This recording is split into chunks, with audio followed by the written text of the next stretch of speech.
Hey, everybody, welcome, and this is Post Credit Show. I'm your partner host, Urge for Surge. Hey, Serge, how you doing? I'm Ronnie.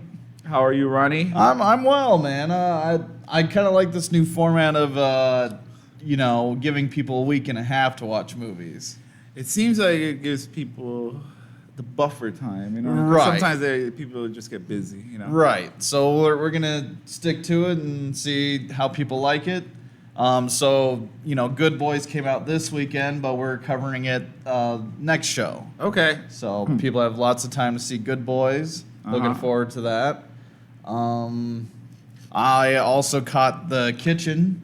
And, I haven't seen that. Is it good? I say you can wait on The Kitchen. Oh, okay.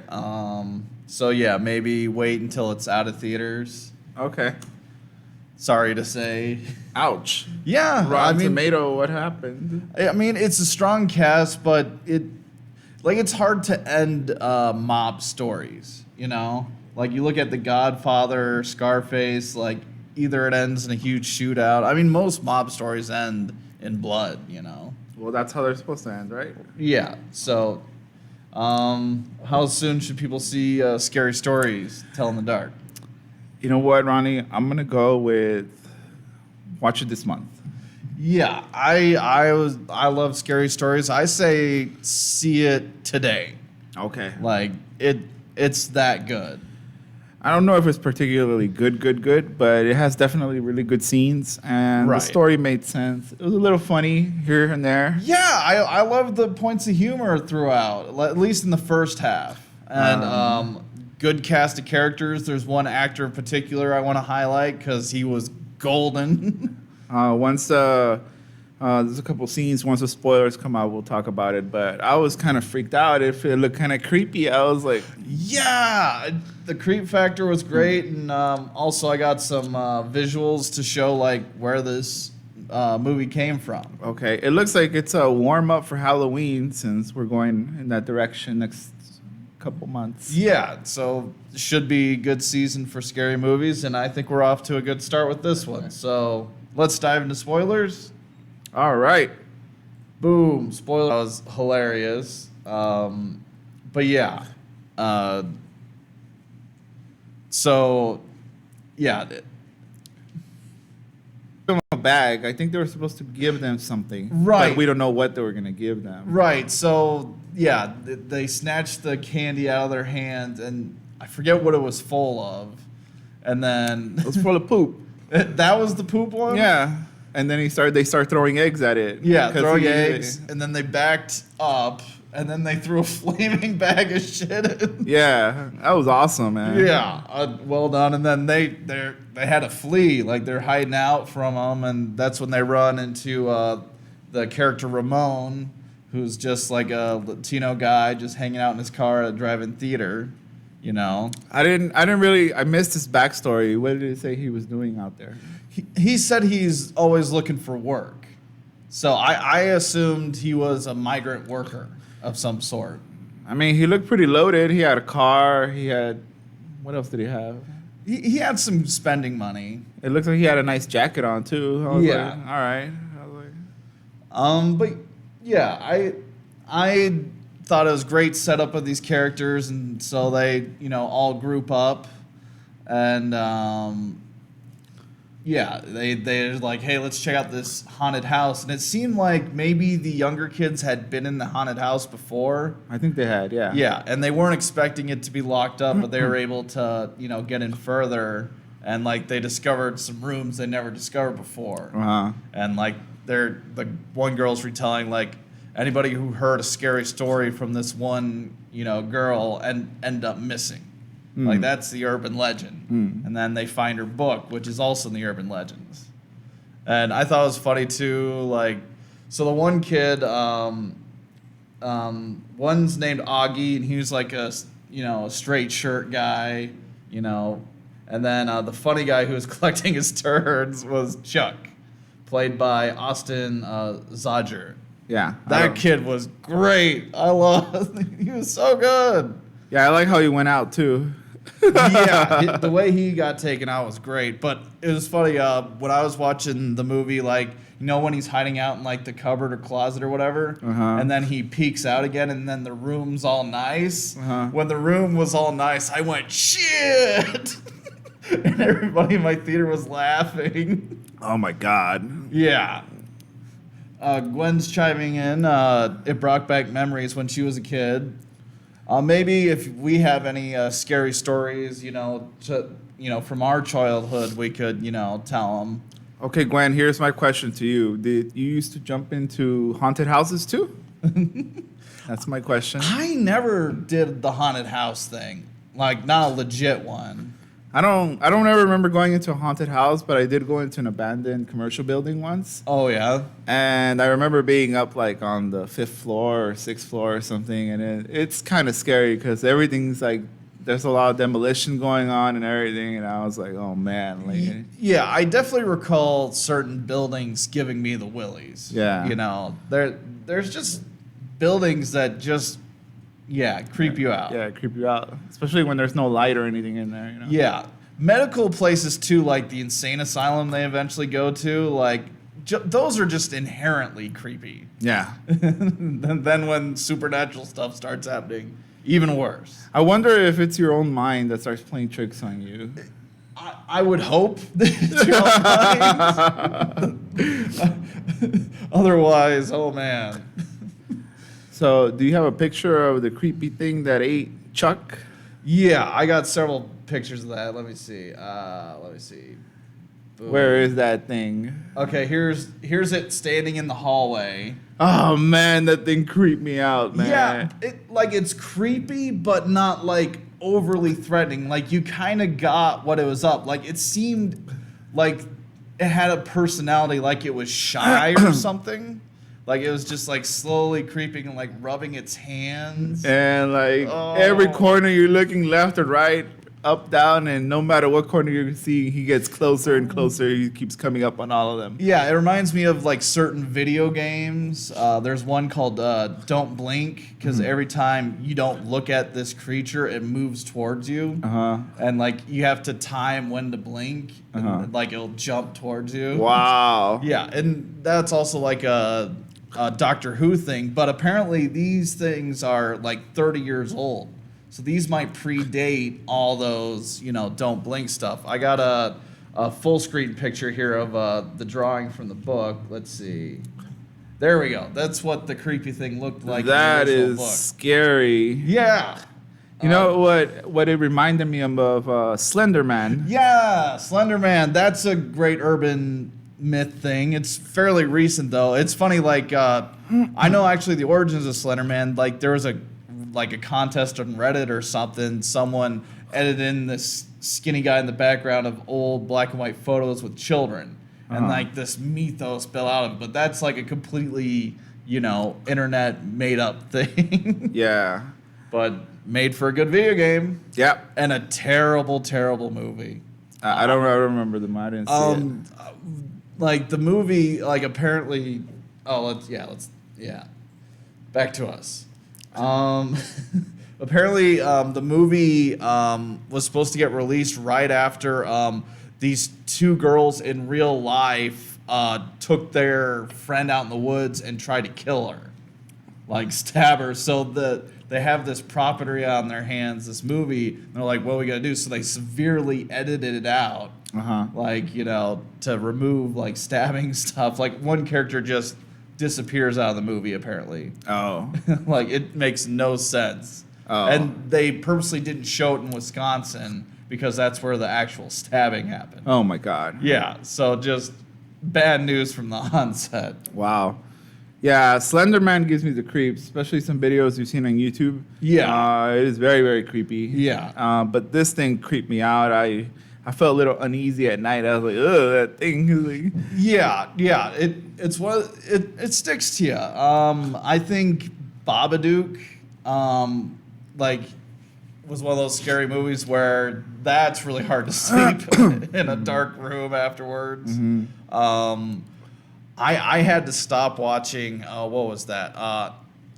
Haunting on Hill House on Netflix. I never saw that. Yeah, I was like 3 episodes in, and it kept giving me nightmares, and like I just stopped watching it altogether. Yeah, it looks like when this thing came up to Chuck and hugged him, it felt like he was made out of clay. I was thinking Clayface. Oh yeah, that's a Clayface move. Yeah, so I was like, he looks like Clayface. Yeah. And then he just absorbs him like Clayface. Right, That's yeah. how Clayface should really kill people, right? Yeah, like Should just suffocate absorb him. Yeah, like Batman would punch him and then he'd suck in his arm. Yeah. Looks like we got a lot of comments coming in. Rachel says, Mom screamed in the theater at least 3 times.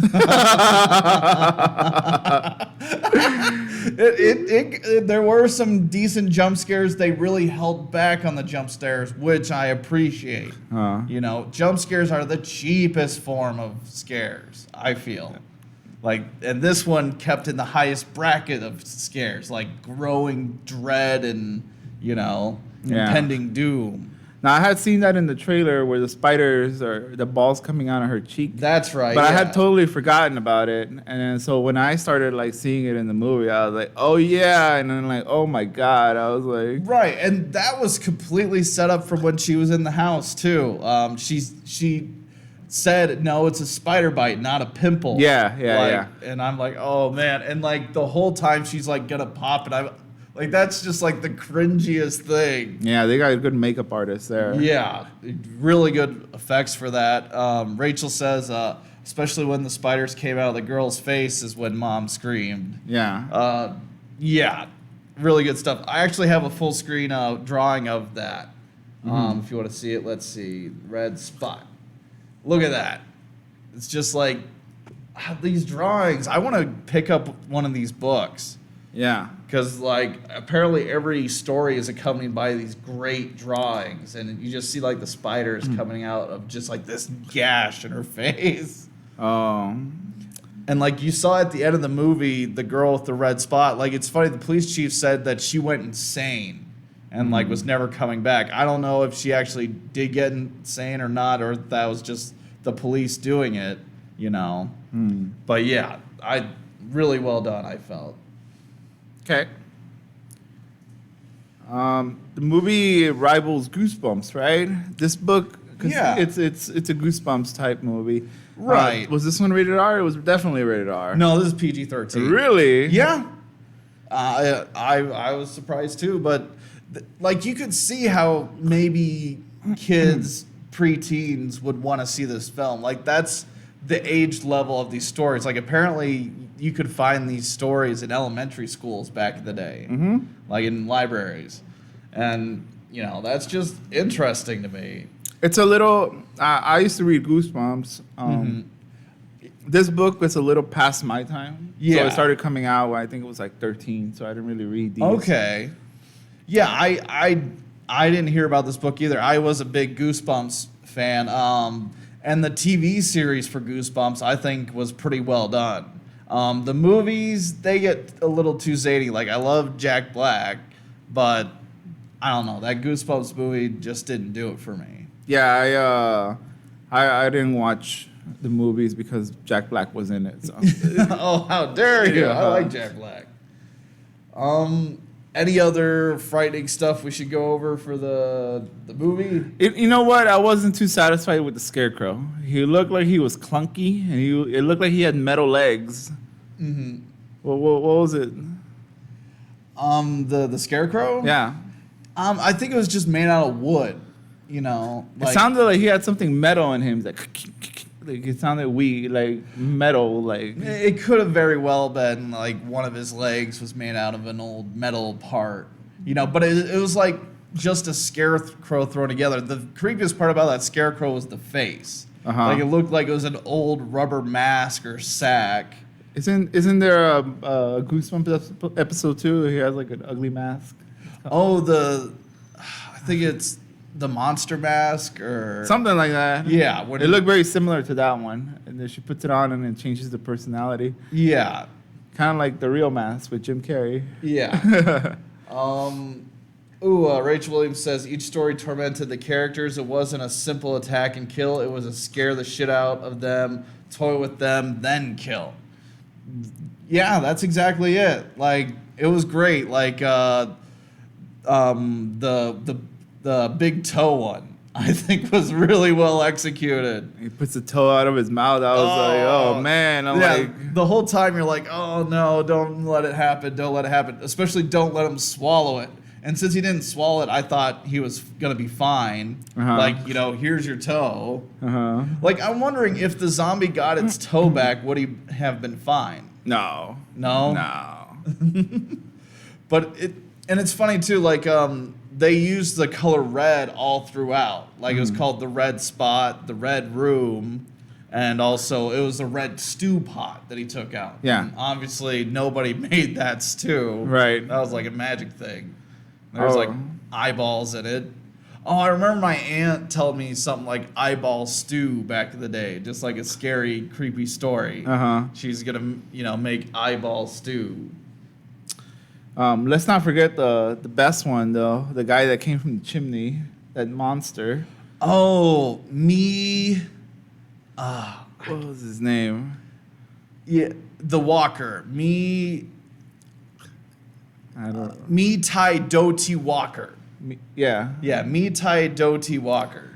That guy was like, he disassembles and reassembles himself. Right. So it's like a corpse type deal that can disassemble. And they played that up to great effect. Like it crunching its way through metal bars. Yeah. Just like, ugh. The CGI on that was pretty good. Yeah. And I like the cop was like, you gotta be kidding me. He's like, are you shitting me? I was like, Yeah. Gwen's asking, did they die or they just disappeared? I guess he just disappeared because they didn't show him dying. Right. And the one kid definitely disappeared because he was dragged under the bed into abyss. And then when they actually got there, there's scratch marks leading into the wall. So he's disappeared into the scary zone. But yeah, I would love to see another movie where, scary stories, they keep trying to do scary stories. Like maybe that one girl starts writing her own scary stories to try to bring back her friends, but then they have to survive that new scary story. Or the one jerk that got turned into a scarecrow, maybe he comes back and starts doing, scary stories. Something. It's definitely has a sequel.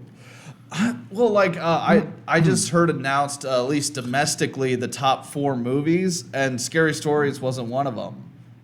It's the second week for Scary Stories, so that's a little alarming to me.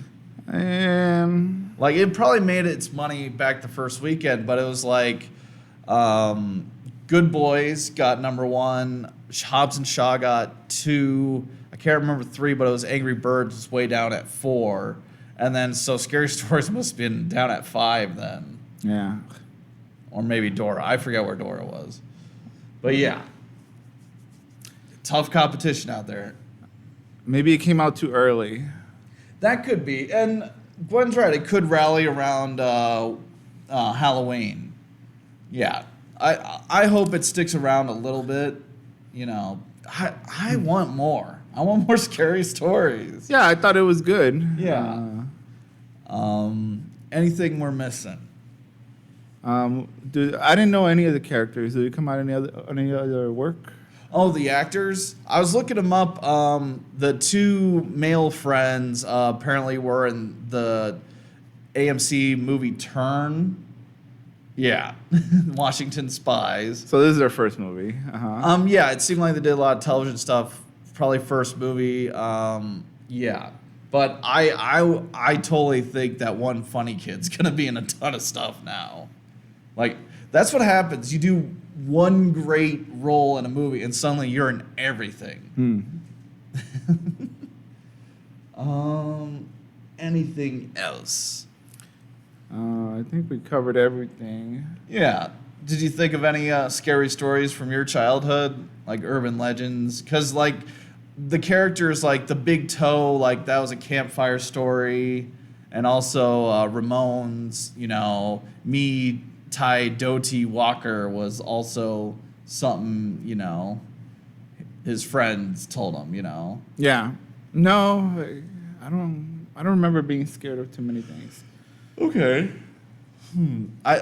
There was I never actually heard the story, but we'd be driving in the woods in Iowa, and either my aunt or my mom would be like, "Oh, that's where the eyeball man lives." Oh man.